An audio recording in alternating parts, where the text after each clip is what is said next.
This transmutation is not disintegration. The intelligence so directs that only a few of those light bullets strike the nuclei of another atom at a time ratio and in complete conformity to law, so that no manifestation is overbalanced. Man, one with this supreme intelligence, can in an orderly way step up this impingement so that his needs are fulfilled instantly. In this way, man hastens the slow process of nature. He does not interfere with nature. He works with nature in a higher rate of vibration than that in which nature works in the lower order of concept. Lift up your eyes and look to the fields, for they are white already to harvest. All is vibration and corresponds to the plane or field upon which vibration acts. The planes or fields spoken of have no reference to the concentric bands or shells that surround the earth. These concentric shells or layers are ionization bands, which enclose the earth and reflect back vibrations originating on the earth, but they do not impede or shut out cosmic light rays. It is through them that transmutation, or creation, is going on all the time. Even our bodies are transmuted from a lower to a higher condition, and we become the conscious directors of this change by keeping the thoughts and therefore the body attuned consciously to the higher vibrations. Thus we attune the body consciously to a higher vibratory rate, and we become that vibrations. In this condition, the master waits. As you stand now, you are master. You are ruler over all conditions. Now you know that the glory and the consciousness of a divine creation is far above any material thought. Okay, I think this next part I must have gone down further into this. But it is directions on how to get our thoughts in tune with this divine thought. And the first step is fully and completely to control all outer activities of thought, mind, and body, with the thought always uppermost that you are cultivating the habit of perfection, the God habit, the Christ of God habit. Do this wherever you are. Every time it comes to you during your working or resting hours, see this perfect presence within you. Get into the habit of seeing this perfect presence as your real self, this Christ of God presence. Then go a little further. See a divine white light, dazzling in purity and brilliance, emanating forth from the very center of your being. See it shining forth with such brilliance and glory that it emanates from every cell, fiber, tissue, muscle, and organ of your whole body. Now see the true Christ of God standing forth, triumphant, pure, perfect, and eternal. Not the Christ of me, and this was Jesus speaking, not the Christ of me, but your own true Christ of God, the only begotten of your Father God, the only true Son of God, the triumphant and all-conquering Godhead. Step forth and claim this as your divine right, and it is yours. You know, I want to interject here. Jesus was Christed, and he became Jesus Christ. And Christed means to be anointed of love. And you can be Christed, and then your name would be John, if your name is John, John Christ. Because Christ is not the person Jesus. Christ is that anointing of love. Okay, that's my interjection. Every time you say God, know fully that you are presenting God, and you will do the world a greater service by so doing than by presenting me as the Christ of God. It is far greater and nobler to see yourself as the Christ of God, you yourself presenting God to the world and beholding God as yourself. Now remember, this is Jesus speaking here. You sit back and pray to me to intercede for you. It is wonderful that you do present me to the world as the Christ of God and recognize the God qualities presented through me, just so long as you do not make an idol or image of me and then pray to that idol. The moment you make a graven image of me and pray to that image, You debauch me and yourselves. It is well to see the ideal that I or anyone else presents. Then make that ideal your very own. Then we are not apart or separate from God. As such, man conquers the world. Do you not see the greater thing to be accomplished by standing forth one with us in God? If you cultivate this with love, reverence, devotion, and worship, it becomes a habit, and soon it is all of you, your daily life and existence. In a short time you have brought forth divinity. You are once more the divine Christ, the firstborn of God. You are one with primal spirit, energy. Actually feel, see, and take hold of this great light. Accept, declare, and know positively that it is yours. And in a short time, your body will actually send forth this light. In every age and every condition, all through the great immensity, this supreme light has existed. It is everywhere. This light is life. When you know positively that God or supreme vibration does exist, and that it is all power, you can use it to accomplish all things. With it, you can transport yourself from place to place. If you are in one place and the need is for you to be elsewhere, recall it is the self that is holding you stationary, not God. You are using God power in limitation if you remain where you are. Let go of self. Erase limitation. Put forth the command that you are the Christ of God, one with the God vibration and power. The instant you make it definite that you are God vibration, you will be at your destination. Just thinking a thing does not accomplish that thing. You must know and do. Then love and worship the source or principle enough to do it. Faith shows the way through thought, but it takes the actual command of the Christ of God that you are that vibration. The instant you allow the vibration to take full command, you get up and do it. The knowing through love and worship becomes the accomplishment. That you are unconscious of their radiations does not set aside the fact of their existence. Through faith in their existence, then knowing that they do exist, you become conscious of their existence. Then you can use them. When you express a vibration and are in tune with that vibratory field, you are invisible to things that express in a lower vibratory field. Thus, if your body vibrates with the speed of light, you are invisible to those that cannot see light. Light is life. Thus, if you live wholly in the vibrations of light, your body is pure life. Light and life is God. Thus, all are God when they live in the God vibration. The sun shall no more be thy light by day, neither for brightness shall the moon give light unto thee. But the Lord shall be unto thee an everlasting light, and thy God thy glory. And that's from the Bible, Isaiah 60:19. The Lord Christ of God has no more need of light when his body vibrations are in unison with God vibrations. His body is light, purer than that of the noonday sun. The Lord, or law of God, expressing pure life, light, through Jesus or man, becomes the Christ upon earth. Each man becomes the Christ when the Lord, or law, of God is understood and actually lived. So that was more. And now I want to read you some from the Return of the Dove. What is this true human freedom which we are seeking?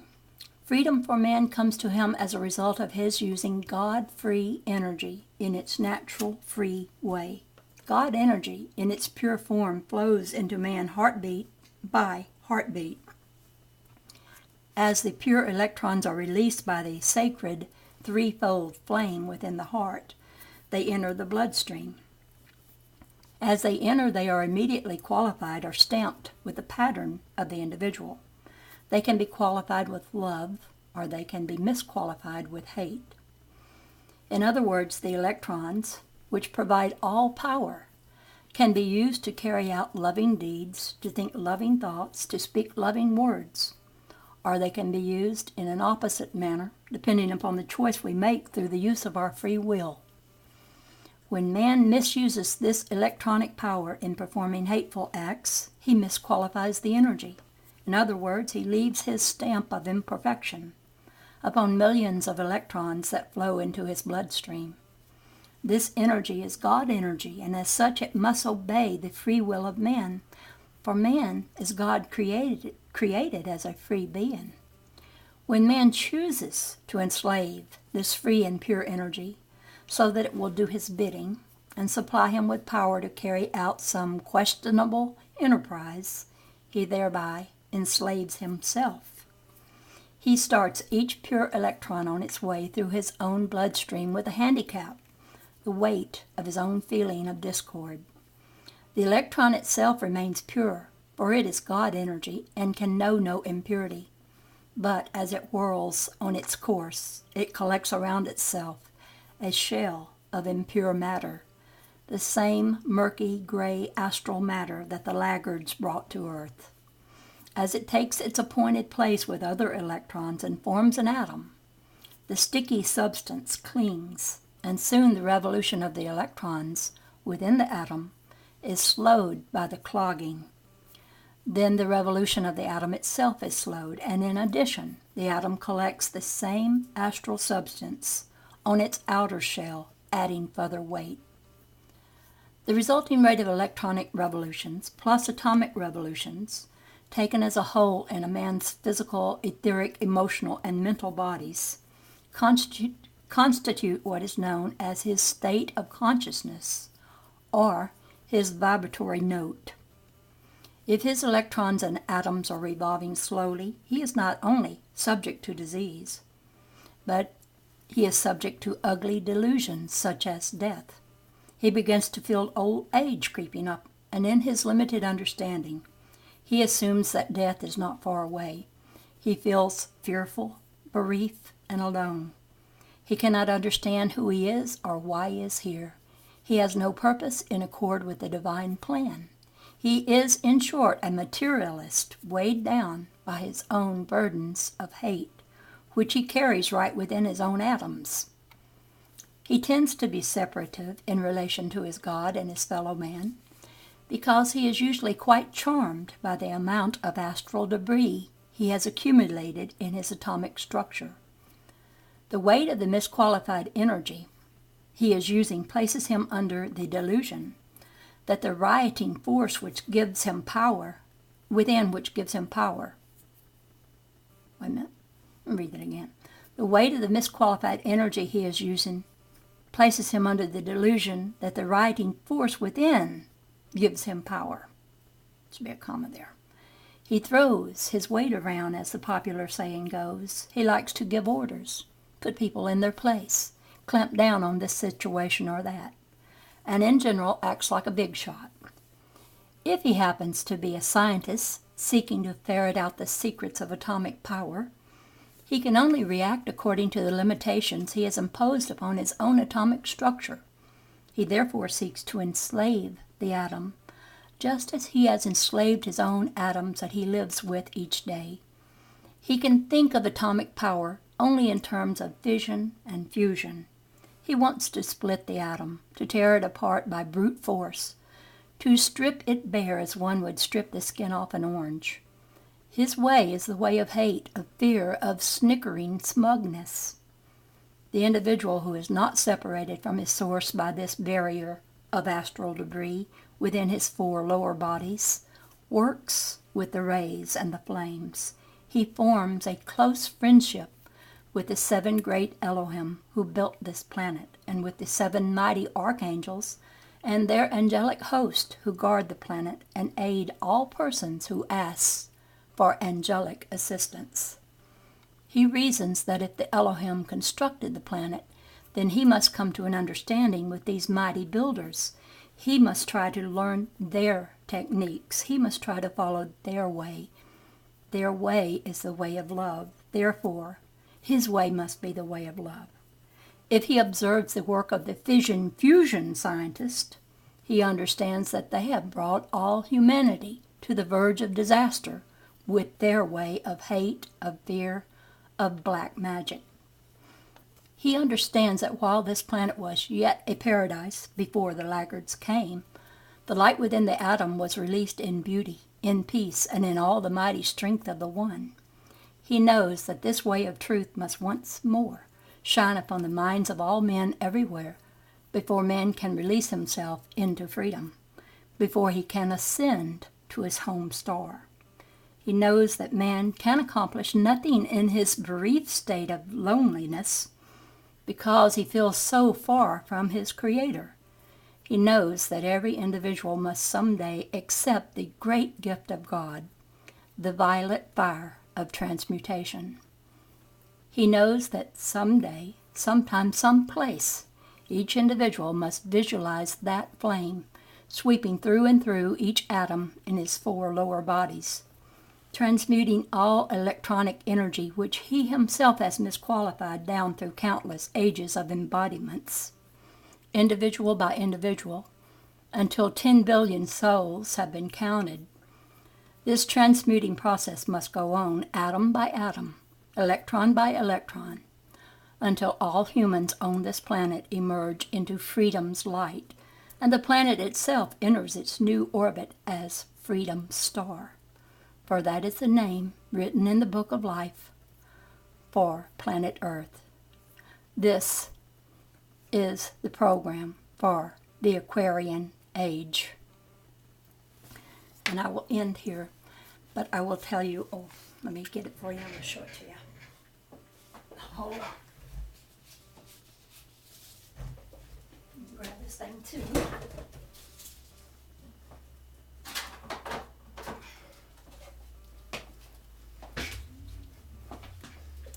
All over my room I have made little things out of paper and glue and wire, but this I made and I call it Freedom Star.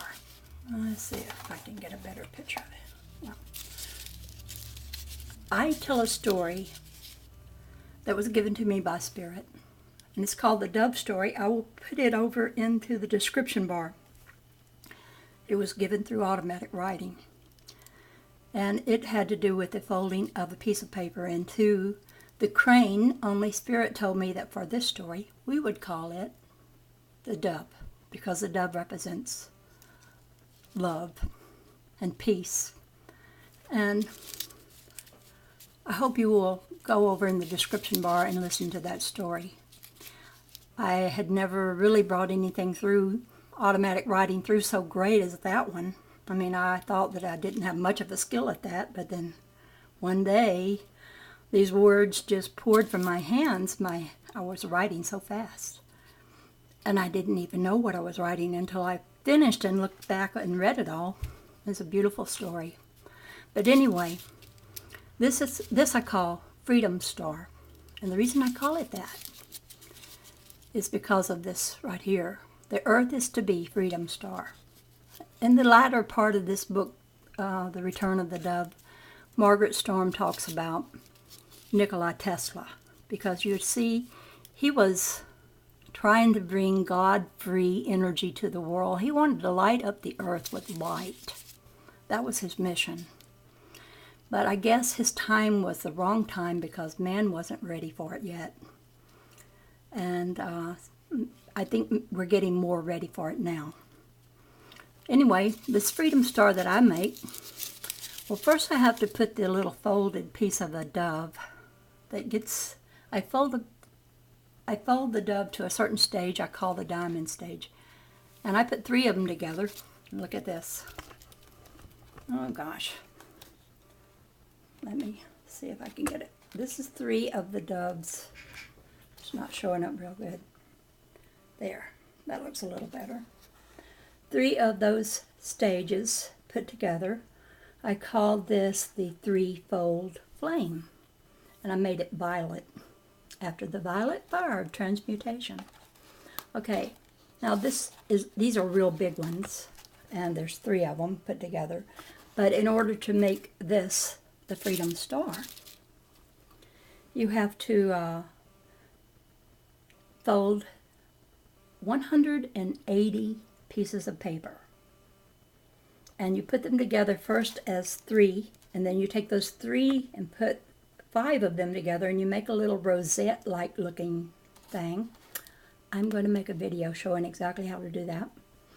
Then you put them all together, and you have to turn it upside down when you're almost done, and you only have 2 pieces left to go in. And it's kind of like we're going to reverse the magnetics of the earth, really, symbolically in paper form. Because at one point, this freedom star is not stars, it's more like moons, because I have to turn it inside out and upside down. And the last 2 pieces have to go in upside down. And I like the idea that it's 180, because 180 represents a 180-degree turn out of a 360 degrees around a circle. And it's like alternating current with Nikola Tesla. He said, no, you can't go direct. You can't go all the way around. You've got to do the alternating current. So we need to stop at 180 degrees and go back to our beginning and discover something at our beginning that we missed. Namely, what I've been reading about, some of these root races knew about it. This cooperation with God essence, this talking to the atom, knowing that we are so much more than we know ourselves to be. And I thought, well, it would be good if people could make this freedom star, because you fold this dove, which really actually is the crane in origami, and there's a wonderful story. It's a true story. It's not really wonderful. This young woman died as a young one. Gosh, I'm getting tongue twisted. Sadako and the Thousand Cranes. That is the story that inspired me to write by automatic writing the dove story that just came to me. And this little girl was exposed to radiation from the bomb that was exploded in Hiroshima. And at the age 10, she came down with the leukemia that you die of. No one lived through it. And she got it, and she was dying. But a young friend of hers told her that if she would fold the crane, 1,000 of them, she could get any wish she wanted granted. And she wanted to live, so she started folding cranes. So the story is that she never folded all 1,000. She only folded about 600 something before she had to go into the hospital, and she did not beat the disease. But her story so touched so many people around the world that there's a big, huge monument to Sadako, and people send cranes folded, thousands of them, to that monument all the time. Schools, children, classes, they do this, people everywhere. Look it up, Sadako and the Thousand Cranes, and you'll see a lot of pictures of people's folded cranes. They fold them in beautiful colors. So there is a lot of energy behind the folding of the crane, and in the story that I tell of the dove, even though it's changed, the bird is changed to the dove instead of the crane, there's still that energy, still that thinking that we're doing something by simply meditating and folding little pieces of paper. And you have to fold a lot of them, 180 of them, to make this freedom star. And you can think about things, because while you're meditating, it's good to have your hands busy doing something repetitious. That's conducive to meditation. It's when you do a repetitive motion, because then you're not thinking so much about the steps, because your fingers learned them. You're like the knitting woman. Your fingers have learned how to do it, so you don't have to think about each step. But it occupies you, and you're busy folding all these pieces of paper. And you can meditate and think of good thoughts. And then actually the making of this,